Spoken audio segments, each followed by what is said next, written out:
Welcome to the Meditation Podcast. You can find all our episodes on meditationpodcast.org. Today I'm excited to welcome Sylvia Wolfer. Shaped by the loss of her parents and two brothers, she brings together grief, science, mindfulness, and movement to offer grounded, research-informed grief support. She resides in Reading, in the UK, but she's a digital nomad for a few years, which is nice to know. We'll kind of learn a bit about that. Please welcome to the Meditation Podcast, Sylvia. Thank you so much, Roy, for having me. I'm really looking forward to this conversation. No, and I think it's a very important one because I think it's a fact of life. We've all kind of dealt with grief. We see how we deal with it differently depending on who it is, and then we see how other people deal with it. But I know that like what you've been through is kind of shaped where you've kind of your journey. So I suppose we'll start off with that. You might kind of tell us how it all began, and I know it's a sad, but it's what happened.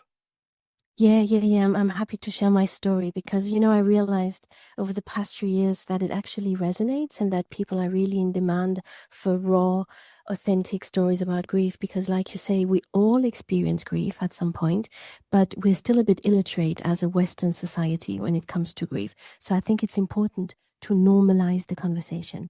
And for my personal story, I have experienced grief a lot. And throughout my life, starting in childhood, when I was 7, my dad died of a heart attack very suddenly.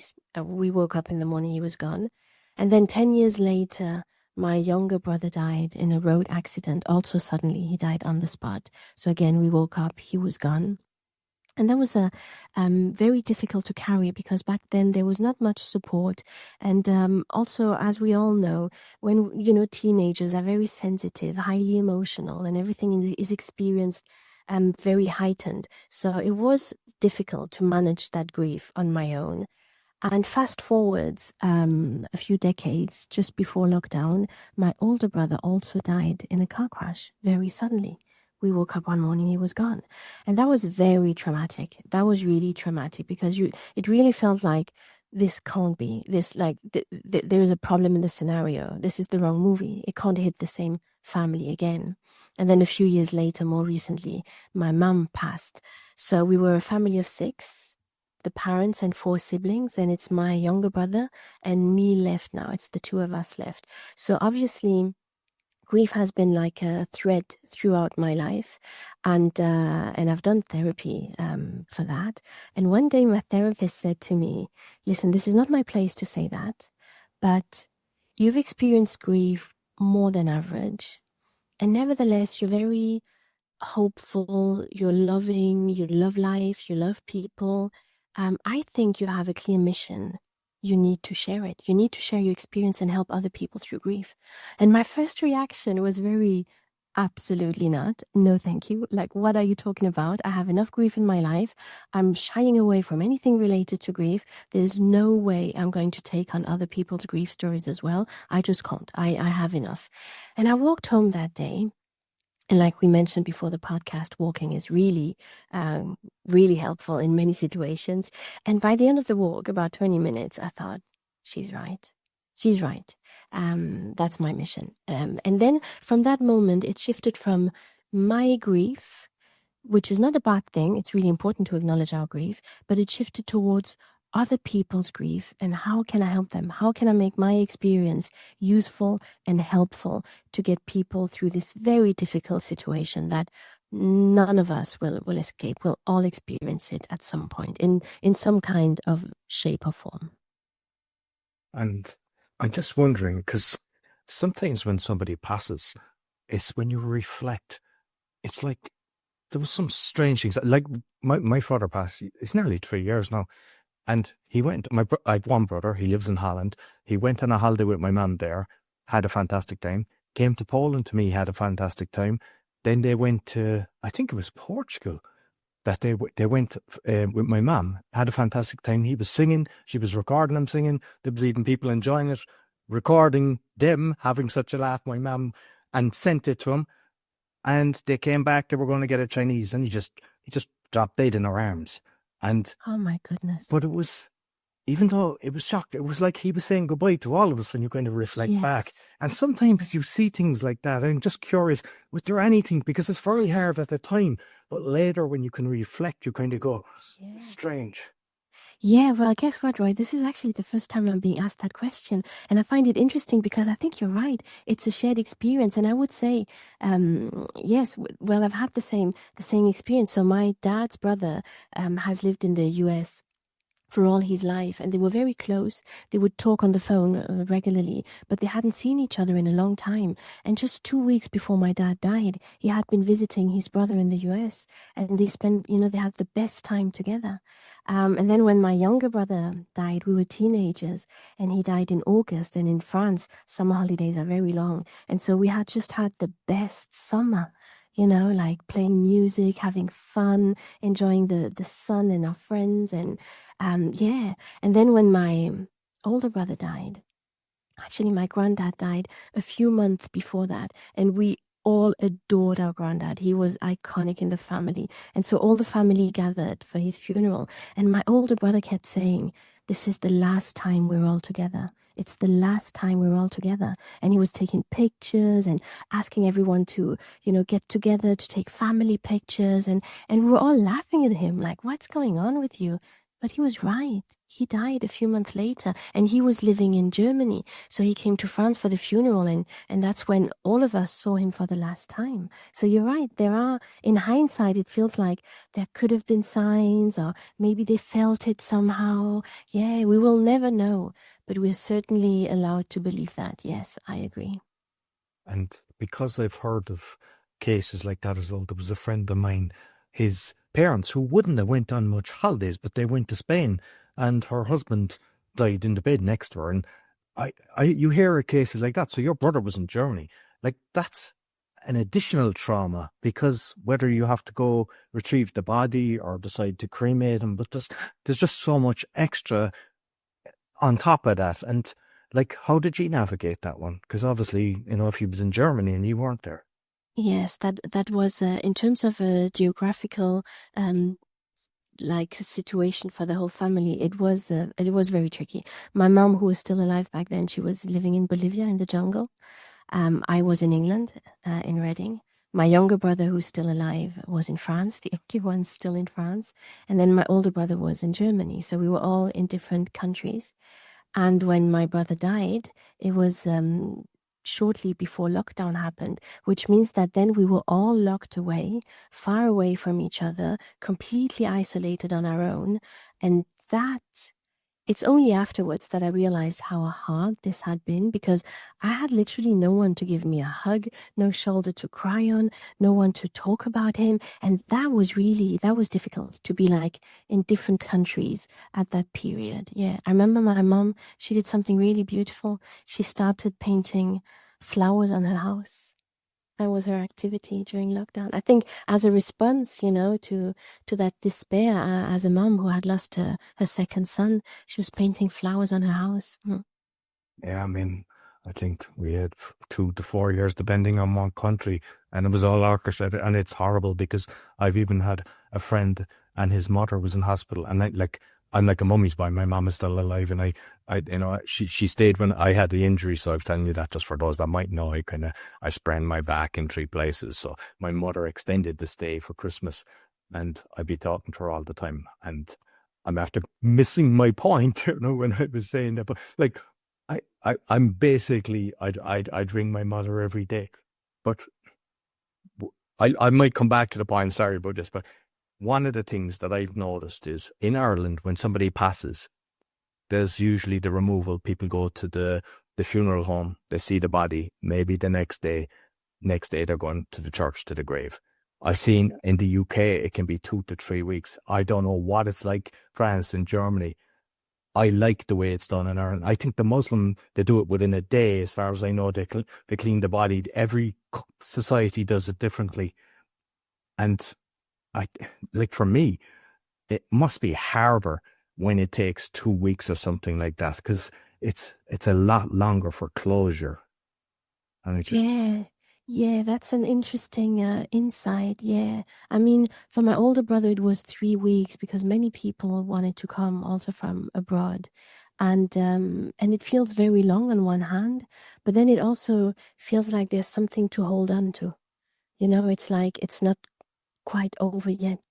It's after the funeral that everyone goes back to their life.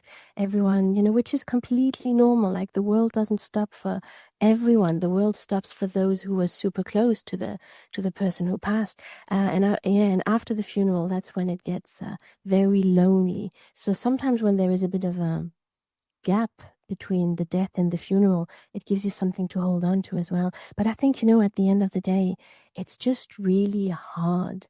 And there might be variations of hard. But, sometimes people say, oh, is it harder when the person dies suddenly? Or is it harder when the person goes through a terminal illness? Or doesn't really matter, right? There's no hierarchy really. It's just hard. And then you just deal with it in different ways, and your body will also react in different ways. And this is maybe something that could be interesting for your audience because, you talk a lot about mindfulness and meditations. And I found that really helpful because I realized later, once I started to dive into the science behind grief, that the body was really affected as well. And the inflammatory markers are high, the immune system struggles, sleep is disrupted, digestion is disrupted, and there are physiological changes in the brain that are similar to an actual physical injury, which is incredible. And when you read that, you understand that meditation or some form of mindfulness can really help in ways that we don't necessarily think of when we think of grief. But, if you bring your body into a rest and digest mode through some mindfulness, you actually signal your body safety, which will then help the body get to work and reduce the inflammation, strengthen the immune system, helps you regulate your sleep again. And sometimes I found that meditation has helped me to tend to my body, which then in return has helped me to manage my emotions around grief, if that makes sense. Yeah, yeah. And like there's people then that suppress it. And it's like they're holding a face, but when you know them deeply, they're hurting, but they're like, perhaps not crying, just as if everything is grand. But I've heard about it. Then it comes back in chronic pain and lots of different things that it comes out. So you might kind of touch on that because there is people that are doing that, and sometimes it's like a parent that's trying to be strong for the rest of the family to kind of keep everything together. Because if they break down, they're afraid the whole thing falls apart. When in reality, we all accept that if somebody's grieving, it's okay to cry. Yeah. So that's actually a really good point, right? Because these are mostly the people that I work with, exactly those who have no choice but to show up. So they're grieving, their whole world has crumbled, they have an internal meltdown, but from the outside, they do what needs to be done. They look after the kids, if they're carers, they look after their parents maybe, they have high responsibility jobs, they work in medical service, like, people who have they just don't have the option to take 6 months off for their grief, which would be amazing. Like I so wish everyone could do that. And in that case, there is a protective mode, which is numbing. And this is, sometimes we almost feel like blaming the person, saying like, but you can't just pretend it hasn't happened. You have to let it out. Well, one, it's super scary because it's so ridiculously painful. It's like tearing you apart from the inside. So you kind of want to avoid that type of pain. And then second, it's also the body and the brain protecting us. Because, it's so difficult to manage, especially at the beginning, the intensity of the pain of grief, that the body decides to numb it. And then we can get back to it later. And that's the key. It's to get back to it later. You cannot ignore it forever. So the analogy that I like to do when people ask me, but how do I know? How do I know if I need to do something, if I'm numbing myself, well, grief is like a wound, literally and figuratively. Grief is like a wound. And if you think of a wound, well, some wounds do heal on their own. They do. Our bodies, our minds, our souls, our brains are amazing. And an emotional wound can also heal on its own. But some don't. And when the wound of grief doesn't heal on its own, just like any other wound, it doesn't just stay as it is. It gets worse. It festers. And that's where the problem lies. So I always invite people to ask themselves, do you have a sense that it is getting better, even slowly, over time, that the episodes of grief are less regular, that you find yourself smiling a little bit more, maybe even laughing a little bit more often? Or does it feel like you're still stuck in it after 2, 3, 4 years? In which case, I would highly recommend to get some support. And that could be from friends, from a group, in the village, but to not stay alone in that suffering. And I've actually thought of what I was going to say earlier, because we were talking about the lockdown, and that's why I was saying, like, I'm a mummy's boy because I'm so close to my mother, ringing her every day. He's the same. Like, he used to go on holidays all the time with his parents, and she got Alzheimer's during the lockdown, and she was in the hospital, and he wasn't allowed to see her. And and that happened with a lot of people as well. So there's that kind of trauma. There's one of the things that what I've kind of noticed is, maybe I was younger, but like, I remember seeing my father in the grave, and it was like, I know his soul is left. I could see the hands were short or smaller and everything. It was like, it wasn't that I wasn't sad or anything. Like, of course I was, but it was kind of like I accepted it. But there's other times, like, I'm looking at the body, and it's like, I'm thinking they look still alive. And that's a strange feeling then as well, because it's like, when you know it, you kind of accept it and you go, okay, they're gone to a better place. And then there's others thing, and I'm just wondering, have you ever experienced that, or with some of the clients that you spoke to? Yes, and what you're actually mentioning is something that happens in the brain, and I found that when I was experiencing grief in lockdown after my brother died, I started to read about the neuroscience of grief and to understand what's going on, because it felt like data, numbers, figures, like something pragmatic, was something I could hold on to when everything else was crumbling and falling apart. And we have, I hope you don't mind me explaining that, because I think it's an interesting insight into how grief works in our brain. And so for every relationship we have in our life, we have a 3-dimensional map. We relate to the people that are important to us in terms of time, location, and closeness. So if I ask you, for example, where is your mom right now? You're probably able to answer the question. If I ask you, when will you roughly interact with your mom again? When will you see her or talk to her again? You will probably be able to answer the question. And if I say, how close are you to your mom? You will also be able to answer the question. So if your mom goes traveling, for example, you will know that within landing, she will probably call you within 2 or 3 hours. And if you haven't heard from her within 24 hours, you're going to start to get worried, because in your brain map, the time that is related to the relationship with your mom does not match, so you know when you're going to hear from her. And this is a really important part, because these are things that regulate our system. And grief waves are so violent and so hard because there is a glitch between reality and what is still ingrained in our brain. These 3-dimensional maps, they've taken a long time to develop, and they do not disappear overnight. And what the brain needs, or what helps the brain best to adapt, to recalibrate, to adjust to the new reality, is lived experience. So in your head, like someone who's lost their spouse, in their head, they will know this person is dead, my loved one is no longer here, but yet every morning waking up will be difficult, and it will take a few mornings waking up without them in the bed. It will take a few lived experiences for the brain to register, this is how it is now.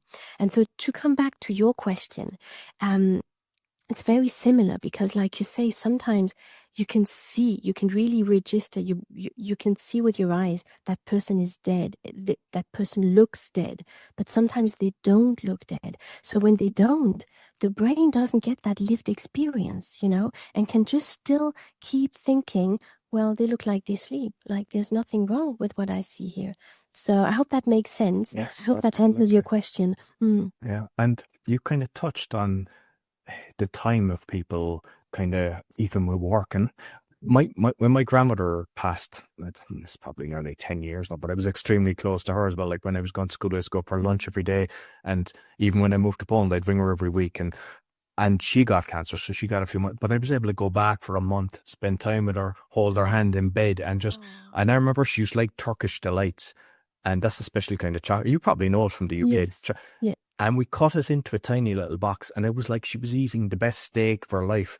And I remember my mom saying, "How did you think of that?" And it was, but I had, because I was I'm working for myself for the last 20 years, I had the ability to do that and then stay for, so I was there for a month. I had time to kind of spend time with her, say goodbye, and then be with family and everything.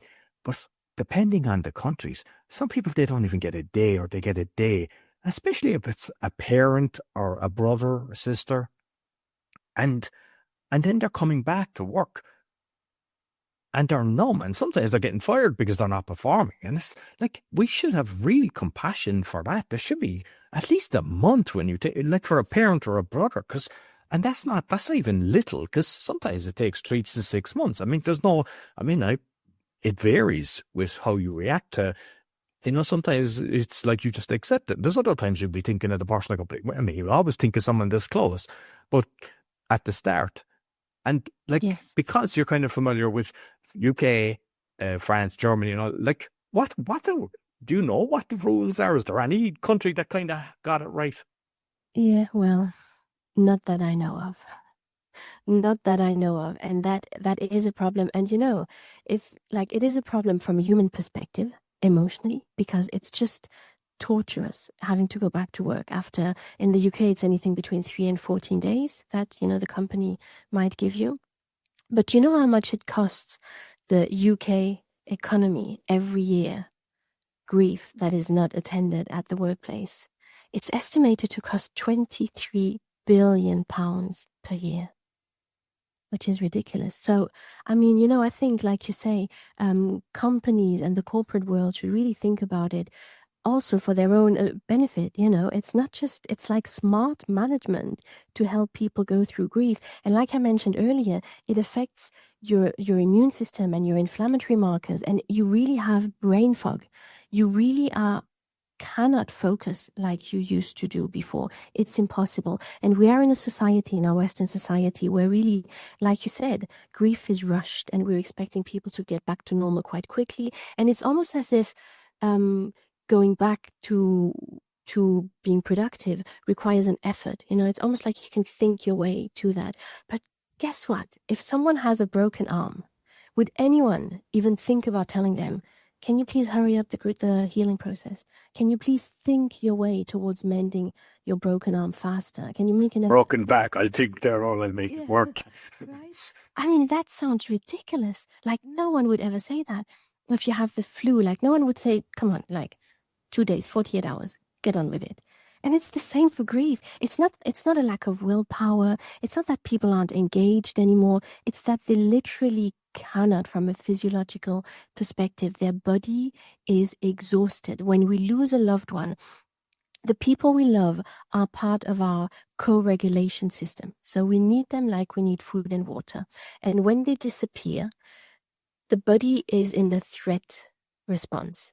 It's just extremely stressful. And when the body feels stressed and threatened as highly as when grief happens, all the energy is dedicated to that. And there's not much left for day-to-day stuff, and certainly not for work, So you are absolutely right. There's a lot of work to be done here. And it's, I see that in my work.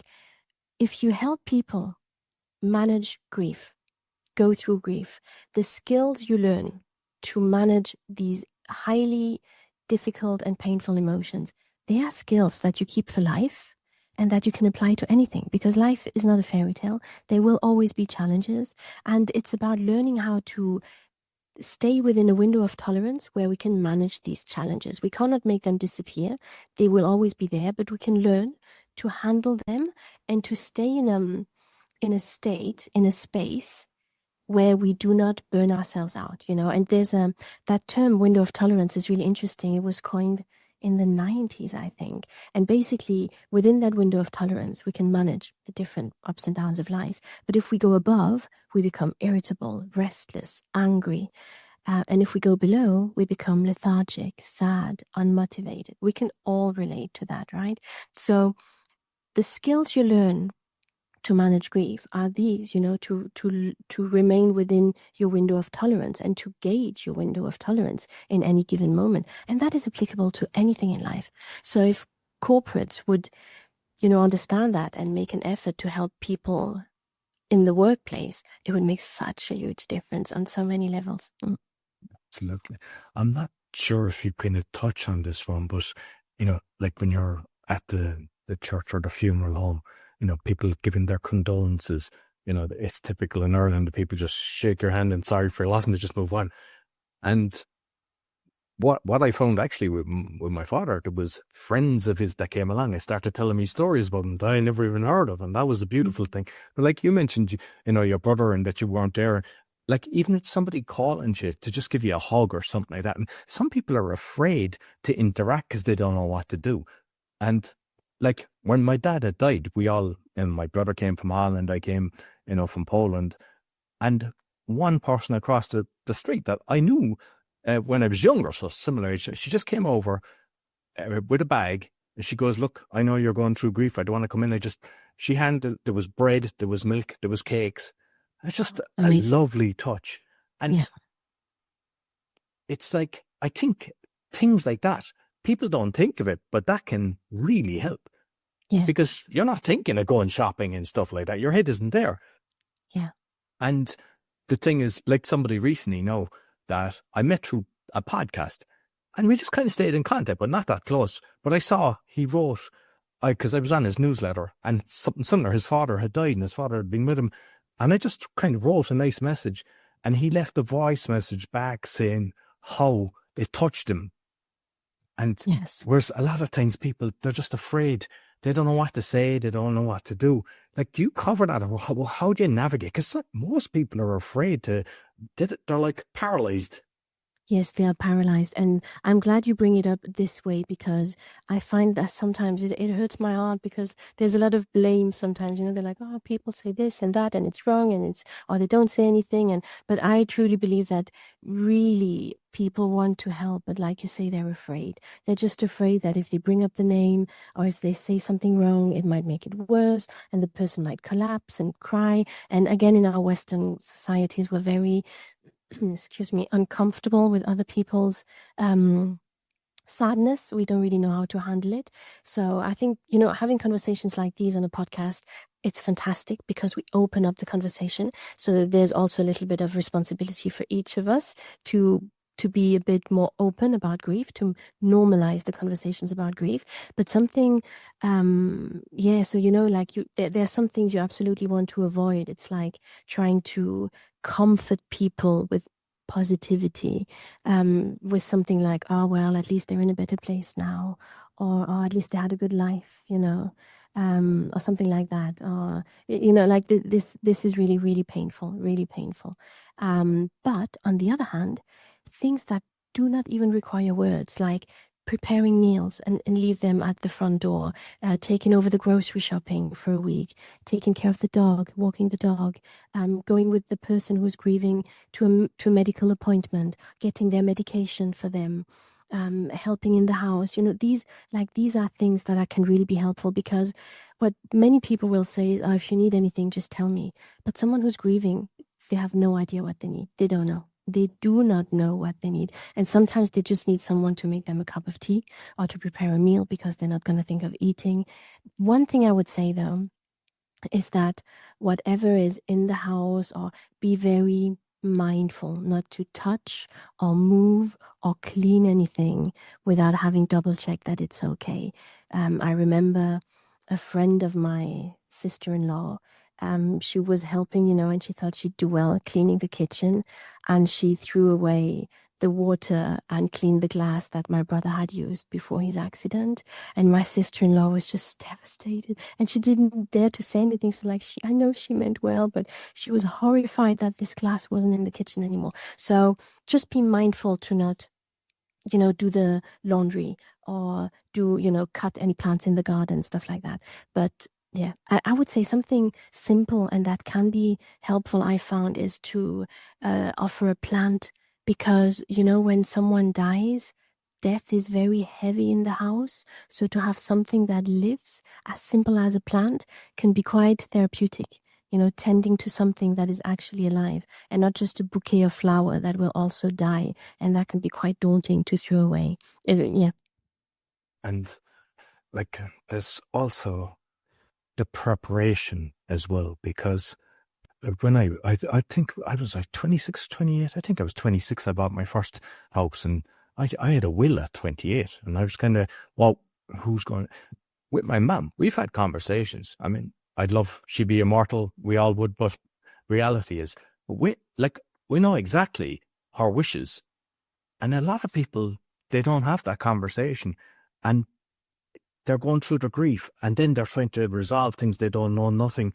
And unfortunately, then there's people fighting over finances, and then you're going through grief, and then you're going through hatred and everything. And I think it's just, we should face it. It's a reality. We're all going to pass. Nobody kind of can confirm where we're going, but let's hope it's going to be better. If there's one certitude in life, there's one certainty, it's this one. We're all going to die. And I think it's brilliant that you had a will at 28 and that you're having these conversations with your mom, because I personally think it's very generous. You want to spare your loved ones to having to make all these decisions. And so it is, it is a hard conversation to have, but when I was younger, when I was a teenager, my mum had transformed our private home into a care home. So I was 15 and I was looking after 90-plus-year-olds, and it was like a bit of a hospice. They would be here to die. And so I've experienced that. What you say, that even at that age, So that's the point. That's what I wanted to say. So I remember I was 15. And when these people in their bed, they were obviously dying, they were like 98, 99. The doctors had said to the family, come and say goodbye. And when these people would say, oh, I think I'm going to die soon, their own children would be like, oh, no, don't be silly. Oh, no, of course not. And I felt like there's something odd here, because they are dying. And I was 15 and I thought, if I was dying, I think I would want to talk to someone.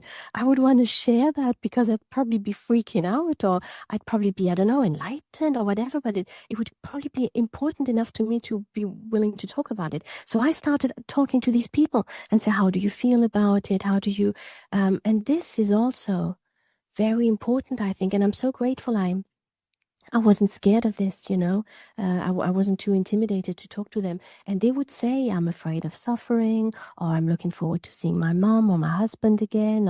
But they were actually really happy to talk about it. And I did that with my mom as well, who died more recently. And we had a lot of conversations. And I found it has made the grieving process more manageable, because my mom would always say, I'm ready now. I'm ready to go. I've had a wonderful life. I just want to be with my kids, with my husband. She said that she was grateful. She like, you are happy. Your brother is happy. And even though I was very sad when she died, I also found a lot of comfort knowing that she was okay. And that was only because we had talked about it. So you are so, so right. It's super important to have these conversations, because no one will escape death. That's just how it is. The likelihood of being alive is, I can't remember, there's an equation. It's incredible. So we're basically all miracles. But the likelihood of dying, 100%. It's the same as paying taxes. There's no way out of it. You can reduce it, but you're still going to be paying it some form. Exactly. And because I saw the Pilates and stuff like that, was that something that you got into to kind of help with the grief, or what was that about? Well, no, I have been doing Pilates for a very long time, and meditations as well. I've been meditating daily for many, many, many years, and I'm grateful I did. But Pilates, I found, and movement, also strength training, just depends what your nervous system can take. But Pilates in particular, I found helpful because, like I mentioned earlier, the body is highly stressed, and we cannot think ourselves to calmness. You cannot tell yourself, okay, I need to calm down, I need to relax. If someone says that to you while you're, in a crisis, it's going to backfire. It's not going to work. That's not how it works. But when everything is too much, when the emotions are too much, when the pain, the sadness is too much, we can always go back to the body. And I find movement starting with breath work. Breathing is a movement, basic movement, but it's a movement. And slow, mindful movement like Pilates, where you really take time. So the Pilates I teach, it's not a workout. It's really taking time to move, to feel the body. And what this does, on top of all the benefits we know that movement does, it signals safety to the nervous system. Moving slowly and mindfully just tells the nervous system, okay, there is no imminent danger. There is no threat. This is why she moves slowly. If there was a threat, she wouldn't be moving so slowly. So it's almost mechanical. And that signals safety to the body.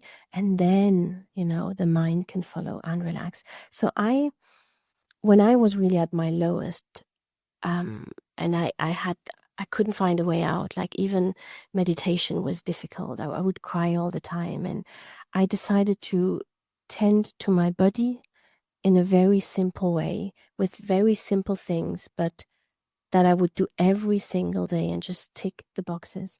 And it takes time, but it's just like going to the gym. You go to the gym once, you're not going to see any difference. You go twice, you go 10 times, you're not going to see any difference. But you go every day for a year, you will see a difference. There's just no way around it. And so what I started to do was to get daylight every morning to help reset my circadian clock, to help me with sleep, to hydrate and eat clean, real foods, just to try to avoid more inflammation. Move gently outdoors, ideally, just walk or stretch or and surround myself with good people, which is also good for the body. But really simple things. And movement was stretching, Pilates, walking, very, very gentle stuff. And these things like hydrating and eating real foods, they're often overlooked, but they have a real effect on our well-being. There's a really good scientist. Her name is Lisa Feldman Barrett. She specialized in emotions, and she coins this. I really like that. She talks about the body budget, and she says if your body budget is depleted, your difficult emotions will be heightened. So sometimes, let's say outside of grief, if we feel a bit low or if we feel a bit groggy or a bit grumpy, it might just be that we didn't have enough sleep. It might just be that we're dehydrated, that we're lacking the vitamins and the fibers. I mean, we all know that if we don't sleep well, we're not quite as joyful and upbeat as we normally are. So that's our body budget, and we can tend to that in very simple and pragmatic ways. And I found that Pilates is included in that because it's very, I don't want to say clinical, but you can just follow. You just follow and tick the boxes, and it's going to do you good. I remember a few years ago I joined the gym because I was always playing squash and different things, and you'd always get a tweak in your back every quarter or whatever for a day or two that something, and then you'd be stiff. And once I started, it was kind of back exercises, what they called it, but like you're putting your hands up in the air and everything, which you're not normally doing because unless you're reaching for something in shelves and stuff like that. Whereas when you're younger, you're doing all that stuff, and I didn't get. My back was for a couple of years that nothing happened. That just by the movement, and it makes sense. And touching on the breathwork, because I've gone to a lot of kind of events and seen different kind of facilitators and everything, and like that definitely, you don't have to be hyperventilating because there's so many different versions. Just breathe as well. But I've seen I think they suppress that. They don't let people know how important it is. But you can feel so much better and control just by doing breath. And I wish it was more mainstream. The way like some people are going to churches, whatever their belief system. It'd be nice if you could just go to a nice place and do a breathwork session that you could go weekly because, like that would definitely fill your cup. Oh my God, yes, 100%. And also to teach it to children. Like I have my little nephew, I teach him breathwork, and he goes back to it when he's stressed at school or when he has an exam, and it's so simple. And I quite like to explain it to people from a very biological perspective, because sometimes, I just want to say, like, this is not woo-woo, okay? This is not out there. This is not a new agey thing. It's physiological. So if you do certain things with your lungs, it has an impact on your physiology, which will then impact your stress levels. And even if you didn't want it to work, it would still work because it's a mechanism and it is available. Even if we break a leg, we can still access our breathing. And on top of that, it's cleansing the body. I mean, there's no better detox than heavy breathing and sweating. So it has many, many, many benefits. Definitely. With the different people that you're kind of, you're helping, do you see common trends or something that you go, this is kind of, most people are kind of feeling a certain thing? Yes, yes. And it actually started with my own experience. It's that fact that, when you lose a loved one, you kind of capitulate and think, well, this is how I'm going to feel now. I'm always going to be at the mercy of grief waves, of triggers hitting me out of nowhere. I'm never going to be fully happy again. I'm always going to be a victim of grief. That's how I felt. I'm always going to be a victim of grief. Grief will just decide when it's going to rush into my life at what time, because I could not prevent it. I could not premeditate it. It would just hit me out of nowhere. And this is something I've seen a lot among people who are grieving, that idea that there's a complete loss of control and that grief is ruling the show now. And I am here to say, no, it doesn't have to be like that. Because, after my dad died and my younger brother, I went through life for decades constantly bracing for waves of grief, and I could not stop them, and they would take away precious moments that I had with loved ones. If a song came on the radio in a restaurant, I would have to leave the table and cry in the toilets before being able to come back to the table.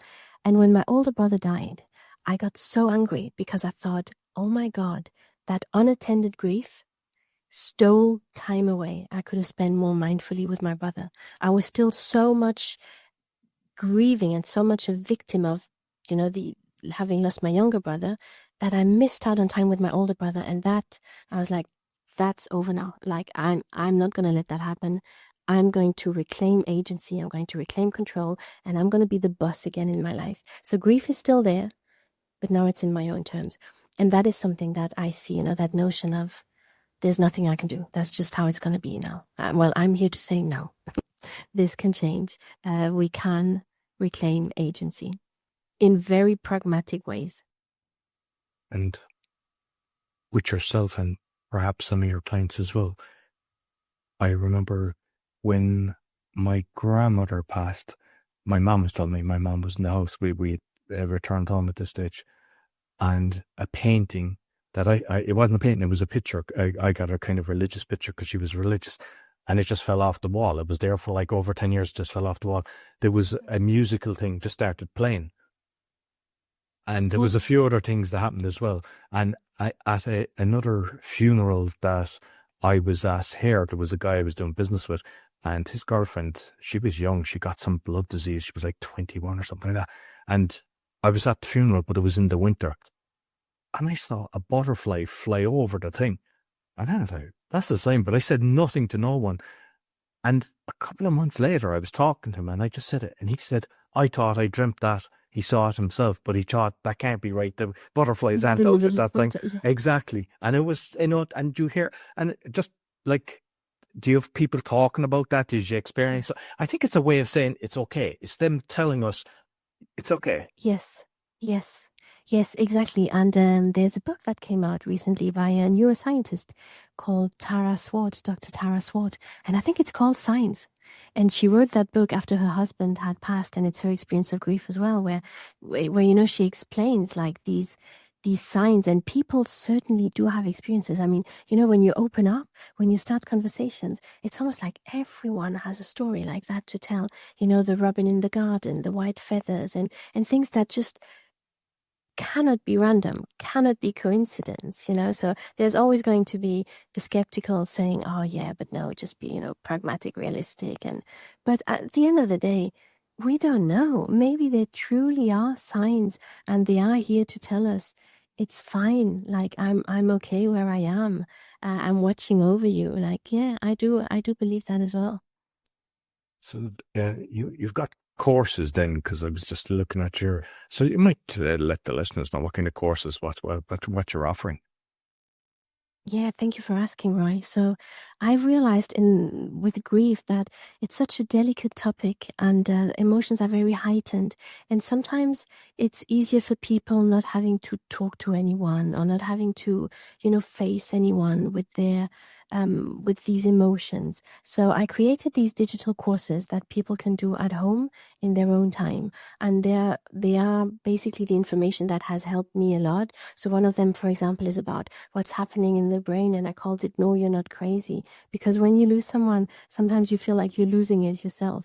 Like, why do I still feel like I want to call them? Why do I still feel like they're going to walk through the door? Why do I feel like I can see them in the crowd? And you start by doubting yourself, and other experiences people might have about grief. They feel like, oh, is it me? Am I mad? Am I bonkers? Am I losing it? So, for that, for example, I created one about sibling grief as well, because it's very often overlooked. I lost two brothers, so unfortunately, I know this quite well. And when you lose a sibling, people always ask how your parents are. How's your mom? How's your mom doing?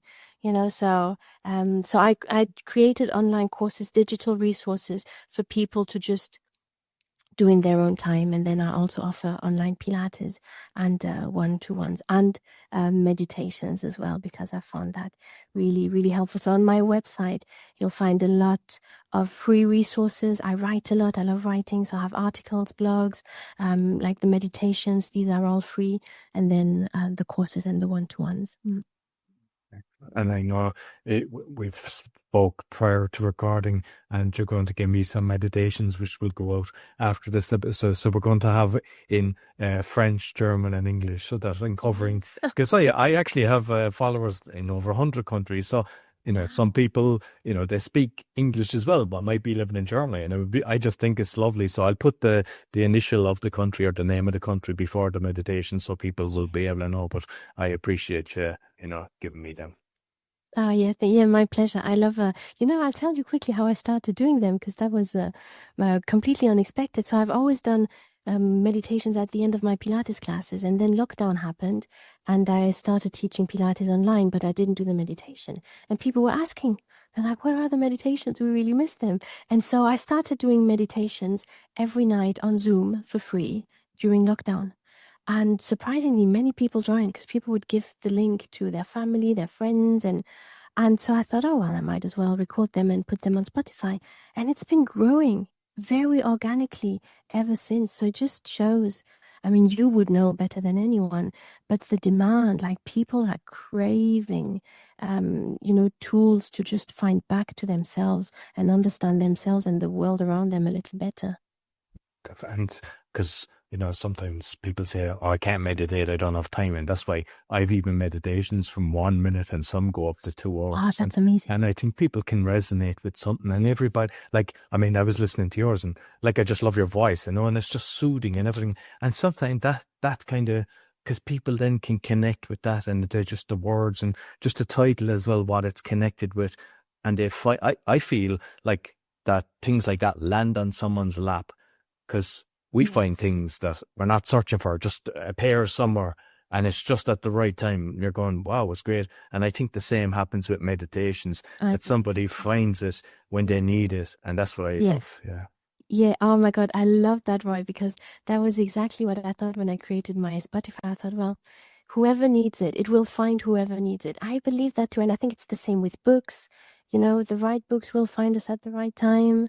Yeah, I love that mindset. Yeah, I completely agree. We're on the same page. And just that you mentioned about the books, because I know I mentioned about my dad, but when I was younger, I had they told me a trapped nerve, and I tried everything. I was reading it out to my friend recently. I have a little book, and I was 5 years, and I was telling him all the things I'd done: chiropractor, faith healer, spiritual healer, everything. I got an epidural, and then I got the operation. I was trying everything. Good. Yeah. And in the end, I don't know who told, I don't know how I came across it, a book, Healing Back Pain by Dr. John Sarno. And it was a mental thing, and I was able to cure myself. When I'd given up, I was like, I don't want to continue with this. And I recommended that book to over 20 people, because some people get it down their arm, others get it down their leg. Yes. And it's actually you suppressing emotions. and it's coming out in the body. And that's kind of similar to grief as well. So that's what I was going to mention. Yes. Yeah, that's very true. And I think we underestimate the power we have to heal ourselves physically and emotionally because they are linked. And we can think our way to physical health, I believe that. And we can use our body, look after our body for emotional health. Absolutely. Yeah. Listen, Sylvia, thoroughly enjoyed it. And what I say as well, because you had mentioned it and I didn't think of it, for those learning either French or German, it's a good way because you can listen to the English one, understand it, and then listen to the German one. And it's a good way of listening to learn a language. So that's language learning as well as a nice meditation. So, Multi-purpose. so you might let the listeners know where they can find you. Well, it's very simple. It's my name, sylviawolfer.com, and everything is on the website. All the information is on the website. Okay. And that's WOLFER, just for those. Correct, yes. Yeah. Like wolf, the animal, and ER, yes, Sylvia Wolfer. Yeah, perfect. Thank you. Thank you. So I'll make sure all the links have been in the audio and the video. So that's all for the meditation podcast. You can find everything about me. Scan the QR code or go to roycullen.com. You find my 6 podcasts as well as all my podcast coaching. And if you're looking for virtual assistants, go to va.world. Sure to give us a thumbs up, 5-star rating, and share with 3 friends. And when you check out Sylvia's Spotify, do the same thing because it really helps. What it does, it shares it to more people. Until next week, take care.